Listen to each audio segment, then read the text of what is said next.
प्यारे बच्चों, आज की इस वीडियो में देखेंगे 8th ग्रेड अभ्यास पुस्तिका 2024-25 की आपकी न्यू बुक है कक्षा 7 विषय सामाजिक विज्ञान।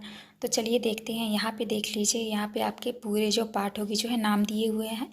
तो आज की इस वीडियो में देखेंगे सामाजिक एवं राजनैतिक जीवन। तो चलिए वीडियो को स्टार्ट करते हैं। पहला आता है आपका अध्याय 1। अध्याय 1 में है समानता। पहला क्वेश्चन है मध्याह्न भोजन योजना का प्रारंभ सर्वप्रथम किस राज्य से किया गया?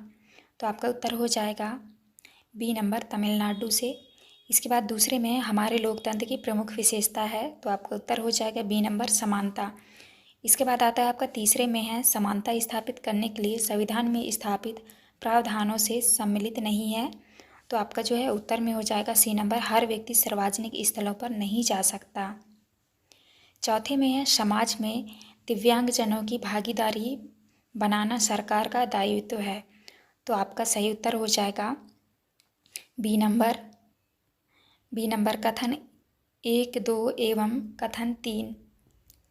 इसके बाद जो है आपका नेक्स्ट आता है पाँचवें में है अफ्रीकी अमेरिकनों के साथ असमानता को लेकर एक विशाल आंदोलन प्रारंभ हुआ जिससे कहा गया, तो आपका उत्तर हो जाएगा ए नंबर नागरिक अधिकार आंदोलन। इसके बाद नेक्स्ट आता है आपका रिक्त स्थानों वाले प्रश्न। तो आपको ए नंबर में भरना है अफ्रीकी अमेरिकन, दूसरे में भरना है आपको अस्पृश्यता, तीसरे में भरना है आपको लोकतंत्र और चौथे में भरना है आपको व्यक्तियों। तो आप इस तरह से भर लीजिएगा। इसके बाद नेक्स्ट क्वेश्चन आता है आपका प्रश्न क्रमांक 7 में है ऐसे 2 देशों के नाम बताइए जहां असमानता के लिए संघर्ष हुआ।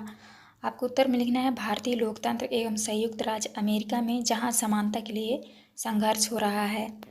इसके बाद 8वां आता है संविधान किसे कहते हैं। आपको उत्तर में लिखना है संविधान वह दस्तावेज है जिसमें देश की जनता व सरकार द्वारा पालन किए जाने वाले नियमों और अधिनियमों को निरूपित किया गया है, तो आपको इस तरह करना है। इसके बाद आता है आपका प्रश्न क्रमांक 9वां में है सार्वभौमिक वयस्क मताधिकार का क्या आशय है। आपको उत्तर में लिखना है सार्वभौमिक वयस्क मताधिकार का आशय वयस्कों को मत देने का अधिकार है, चाहे उनका धर्म कोई भी हो, शिक्षा का स्तर या जाति कुछ भी हो, वे गरीब हो या अमीर हो।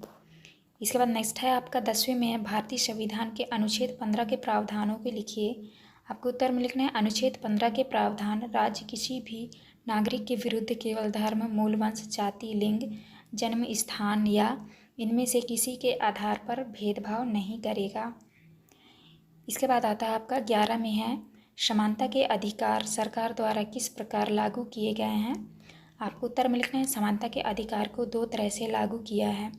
पहला है कानून के द्वारा, दूसरा है सरकार की योजना व कार्यक्रमों द्वारा सुविधाहीन समाजों की मदद करके।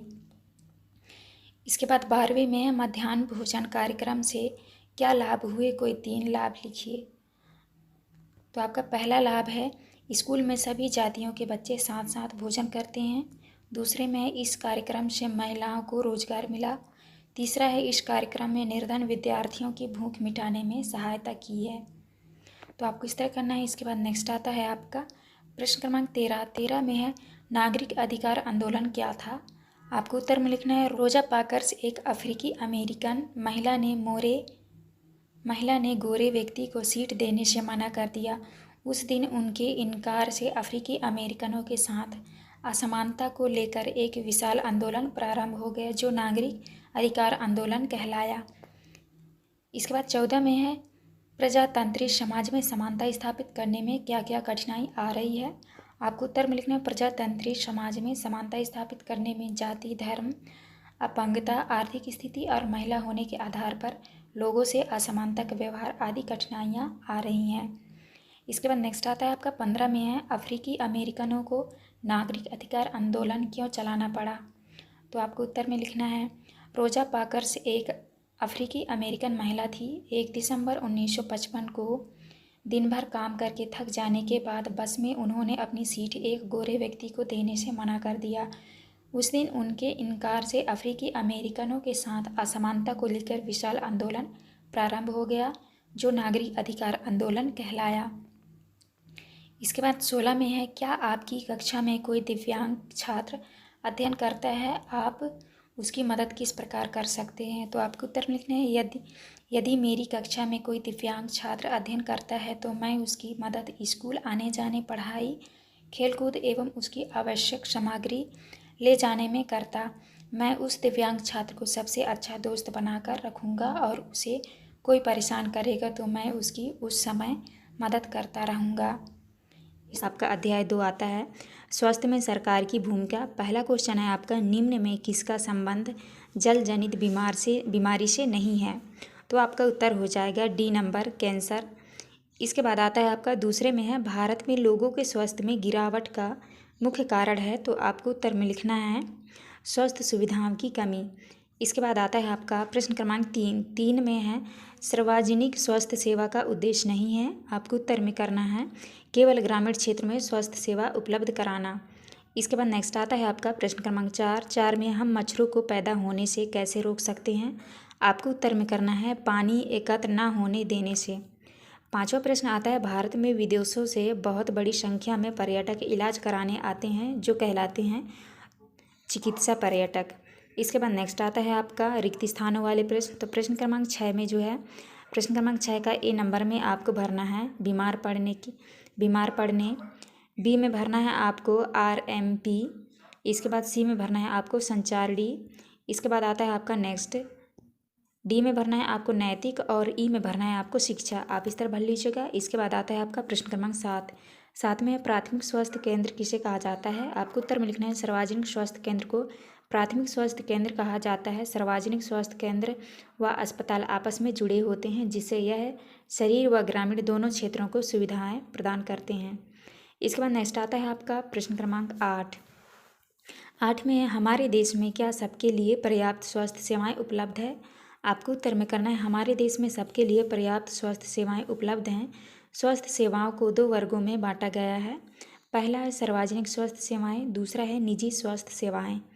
इसके बाद नेक्स्ट आता है आपका प्रश्न क्रमांक 9 में है, मध्य अमेरिका का सबसे स्वस्थ देश किसे माना जाता है। आपको उत्तर में करना है मध्य अमेरिका का सबसे स्वस्थ देश कोस्टारिका को माना जाता है। इसके बाद आता है आपका प्रश्न क्रमांक 10 में है, स्वास्थ्य से क्या आशय है। आपको उत्तर मिल गया है स्वास्थ्य का अर्थ है हमें बीमारियों और चोट आदि से मुक्त रहना। स्वास्थ्य केवल बीमारियों से संबंधित नहीं है, हमें मानसिक और सामाजिक रूप से भी स्वस्थ होना चाहिए। इसके बाद नेक्स्ट आता है आपका प्रश्न क्रमांक 11 में है, बीमारियों से बचाव के लिए हमें किस तरह की सुविधाओं की आवश्यकता होती है। आपको उत्तर में करना है बीमारियों से बचाव के लिए हमें स्वास्थ्य केंद्र, डॉक्टर, अस्पताल, एम्बुलेंस, ब्लड बैंक आदि सुविधाओं की आवश्यकता होती है। इसके बाद नेक्स्ट आता है आपका प्रश्न क्रमांक 12 में है, निजी एवं सार्वजनिक स्वास्थ्य सेवाओं में अंतर लिखिए। आपको उत्तर में लिखना है, पहला है निजी अस्पतालों द्वारा प्रदान की जाने वाली स्वास्थ्य सेवाएं सार्वजनिक स्वास्थ्य केंद्र द्वारा प्रदान की जाने वाली सेवाओं से बेहतर है। दूसरा है निजी चिकित्सा सेवाओं की लागत ज़्यादा है जबकि सार्वजनिक स्वास्थ्य सुविधा सस्ती और समाज के सभी वर्गों द्वारा उपयोग में की जाती है।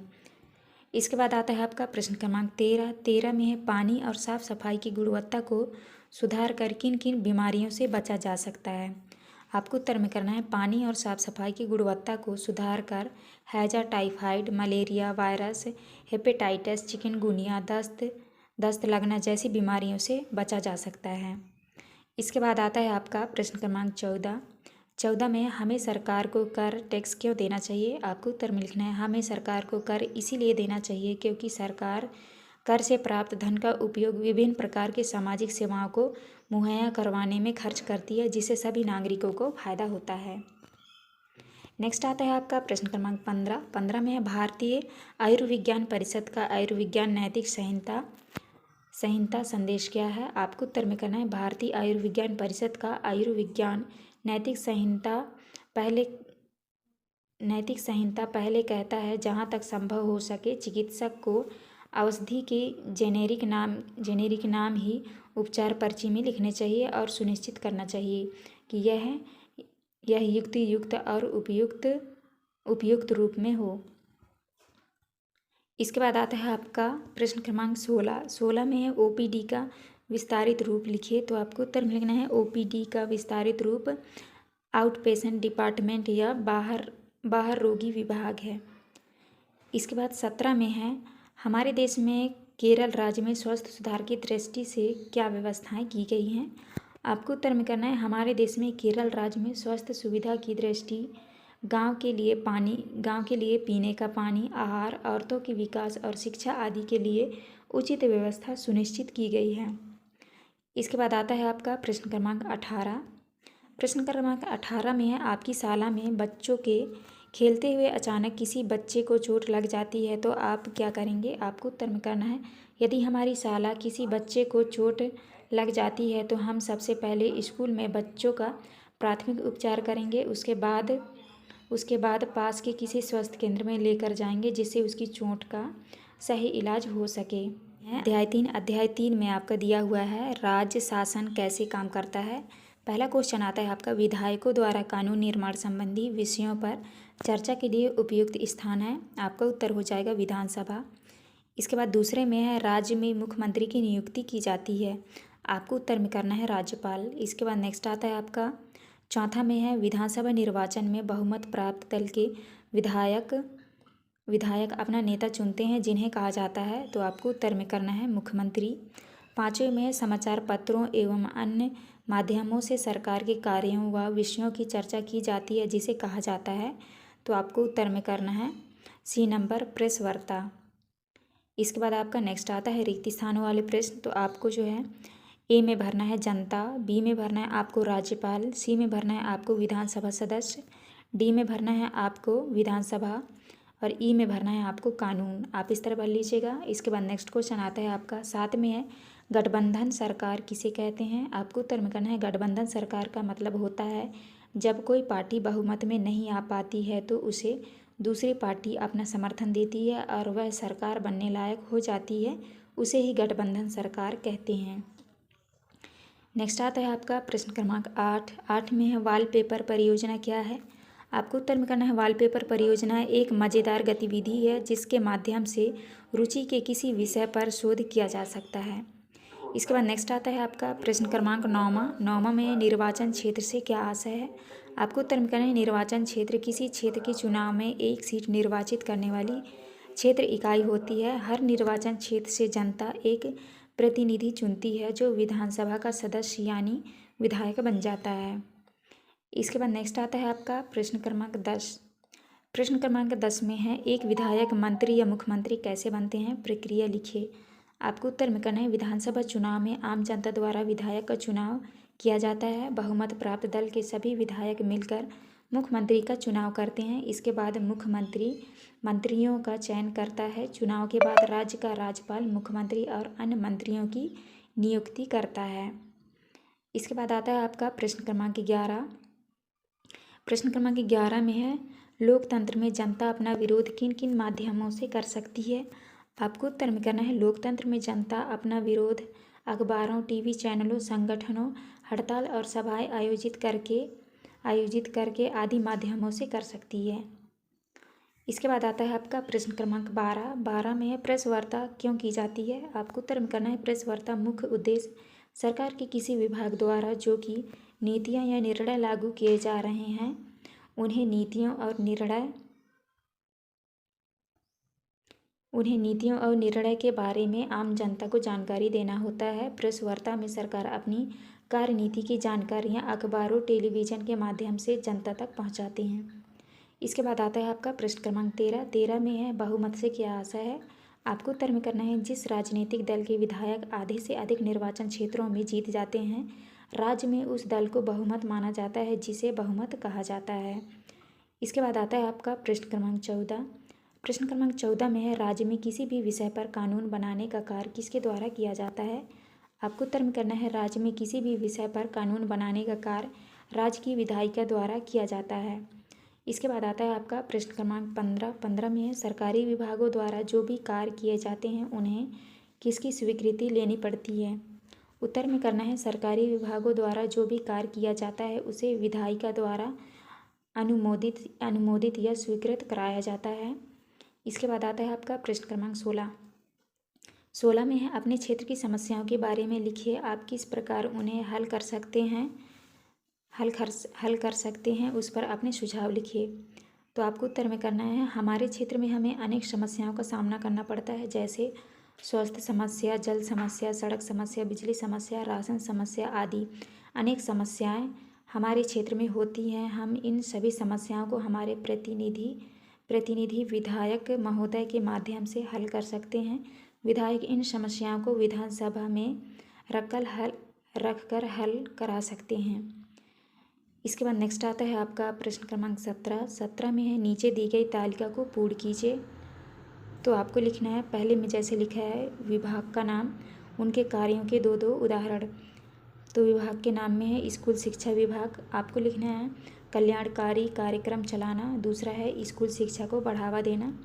दूसरा पॉइंट है कृषि विभाग, कृषि विभाग में लिखना है खेती को बढ़ावा देना, किसानों को लाभ देना। इसके बाद आता है आपका स्वास्थ्य विभाग, स्वास्थ्य विभाग में आपको लिखना है बीमारी की रोकथाम और उपचार करना। और दूसरा है स्वास्थ्य के लिए सलाह देना। इसके बाद आता है आपका अध्याय 4, अध्याय 4 में दिया है लड़के और लड़कियों के रूप में बड़ा होना। तो आपका पहला क्वेश्चन आता है 1960 के दशक में लड़कियों के स्कूल में होते थे। तो आपको उत्तर में करना है स्कूलों के बीचों बीच एक आंगन होना। इसके बाद आता है आपका दूसरे में है जब कोई अपने काम के लिए अपेक्षित मान्यता या स्वीकृति नहीं पाता है तब वह स्वयं को महसूस करता है। तो आपको उत्तर में करना है अवमूल्यित। इसके बाद नेक्स्ट आता है आपका प्रश्न क्रमांक 3 में है कानून के अनुसार कितनी महिला कर्मचारियों की संख्या होने पर बालवाड़ी की सुविधा देना होता है। तो आपको उत्तर में करना है 30 से अधिक।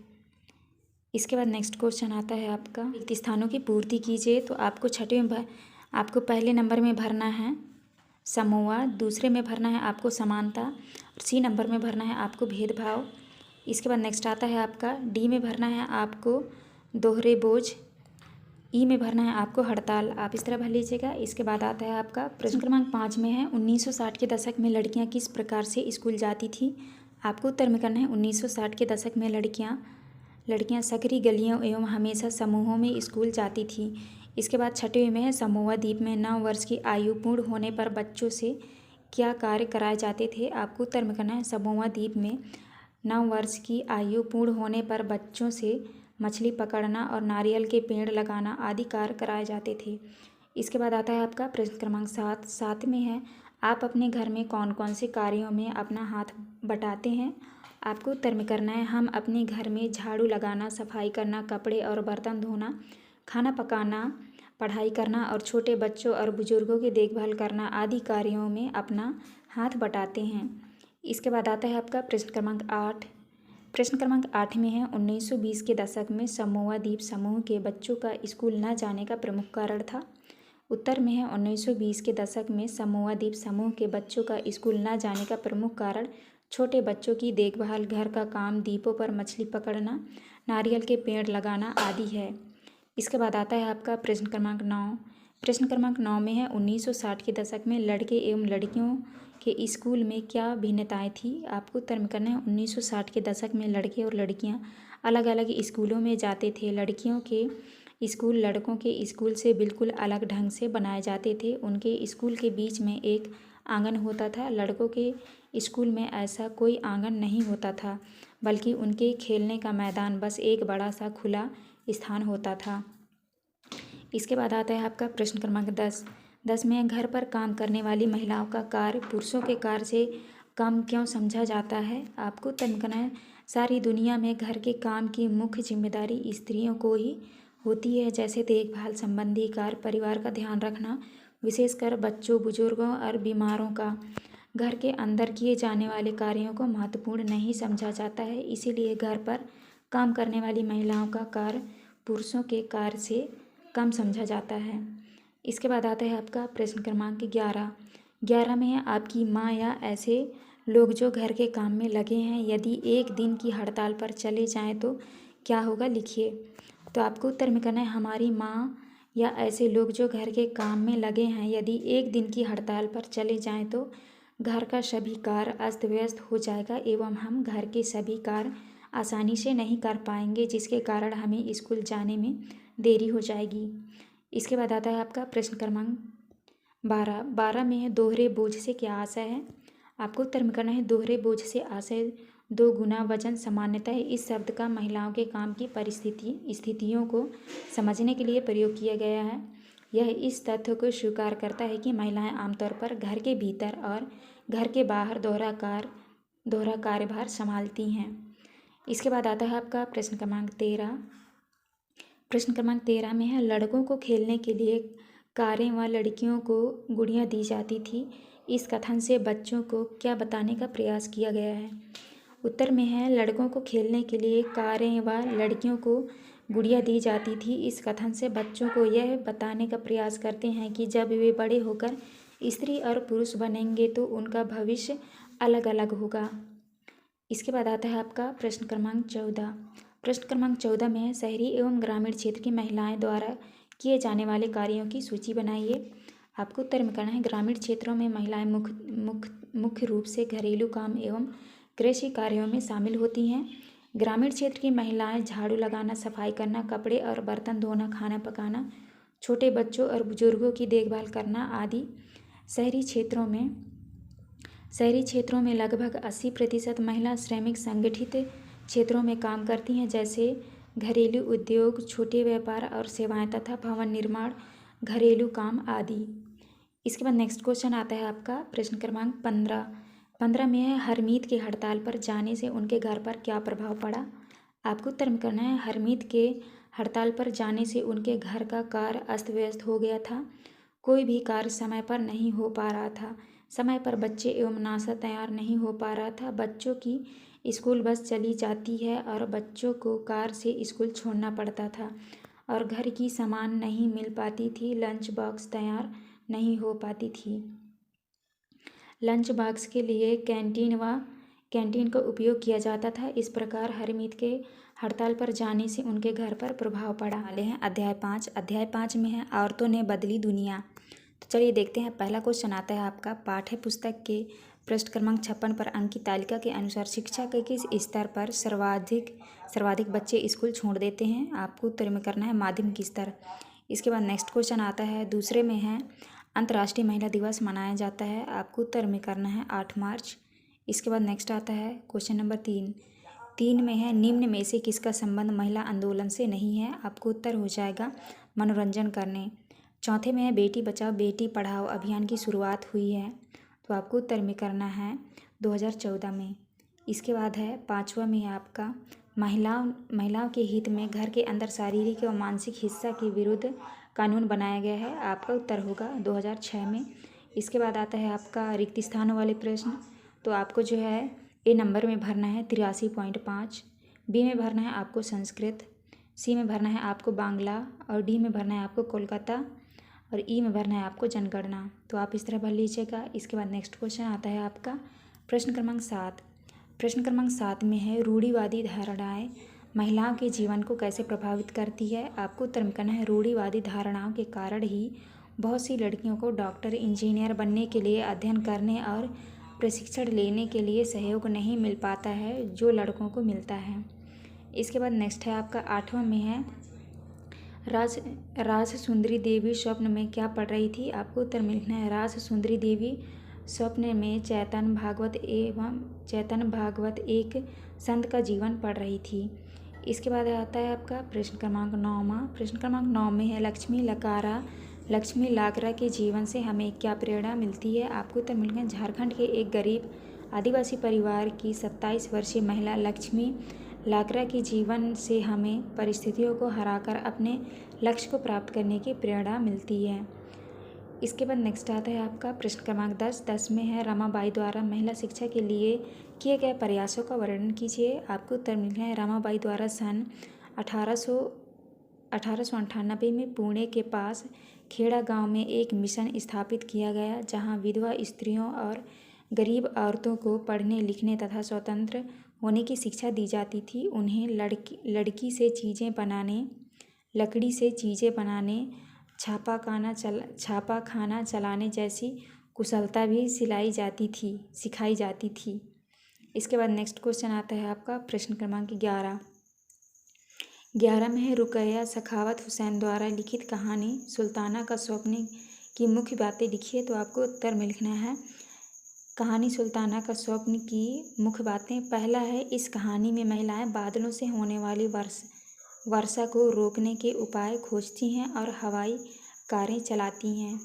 दूसरा है, इस कहानी में एक नारीवादी आदर्श राज्य की कल्पना की गई है। इसके बाद आता है आपका प्रश्न क्रमांक 12। प्रश्न क्रमांक 12 में है, उन बातों को लिखिए जिनके विरोध में महिलाओं को आंदोलन करना पड़ा। उत्तर में है, भेदभाव और हिंसा के विरोध में अभियान चलाना महिला आंदोलन का एक महत्वपूर्ण हिस्सा है। शारीरिक और मानसिक हिंसा, यौन प्रताड़ना, दहेज हत्याओं के विरोध में महिलाओं को अनेक आंदोलन करना पड़ा। इसके बाद आता है आपका प्रश्न क्रमांक 13 में है, सत्या रानी द्वारा अपनी बेटी के लिए न्याय प्राप्त करने हेतु क्या प्रयास किए गए।